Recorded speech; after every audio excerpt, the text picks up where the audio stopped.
இன்னைக்கு நம்ம தமிழ்நாடே மிகப்பெரிய அளவில் பற்றி எரியக்கூடிய அளவுக்கு மிகப்பெரிய ஒரு வருத்தமான துயரமான எல்லாருமே கோபப்படக்கூடிய ஒரு சம்பவமாக புதுச்சேரியில் நடந்த 9 வயது சின்ன பெண்ணான ஆர்த்தி, அந்த பெண்ணுக்கு நடந்த மிகப்பெரிய வன்கொடுமை. இதனால ஒட்டுமொத்த புதுச்சேரியுமே தற்போது ஸ்தம்பிச்சு போயிருக்கு. அது மட்டும் இல்லாமல் இந்த சம்பவத்துடைய மிகப்பெரிய தாக்கம் நம்ம தமிழகத்திலையும் அங்கங்க சில இடங்கள்ல மக்கள் அரசியல்வாதிகள் இப்படி எல்லாருமே ஆர்ப்பாட்டம் நம்ம தமிழகத்திலையும் நடந்துகிட்டு இருக்கு.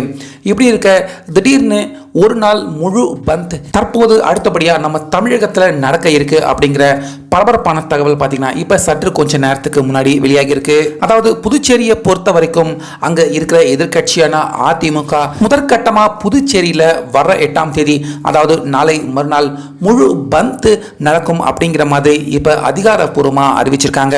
ஸோ அதே நேரத்தில் நம்ம தமிழகம் எங்கும், அதாவது தமிழ்நாட்டு முழுக்க எல்லா இடங்கள்லையுமே பந்த் நடக்கணும் அப்படிங்கிற மாதிரி அதற்கான நடவடிக்கை வேலையிலையும் பார்த்தீங்கன்னா தற்போது அதிமுக 8ஆம் தேதி புதுச்சேரியில் பந்த் நடக்கிறப்ப அதே நேரத்தில் தமிழ்நாடு முழுக்கவும் பந்த் நடக்கணும் அப்படிங்கிற மாதிரியான ஏற்பாடு வேலைகளில் தற்போது ஈடுபட்டுக்கிட்டு இருக்காங்க.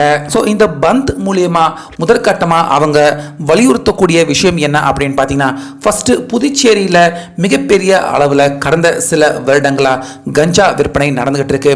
இந்த வழக்கில் ஆர்த்தி அந்த சின்ன பெண்ணுக்கு நடந்த இந்த கொடுமை கூட கஞ்சா அதிக அளவில் விற்பனை செய்யப்பட்டதின் விளைவு தான் இது அப்படிங்கிற மாதிரியும் பார்த்தீங்கன்னா மக்கள்கள் எல்லாருமே குற்றம் சாட்டிக்கிட்டு இருக்காங்க. அதே போல தண்டனைகள் கண்டிப்பா கடுமையானதான். இந்த மாதிரியான தவறுகள் செய்யறதுக்கே குற்றவாளிகள் அவங்க யோசிப்பாங்க.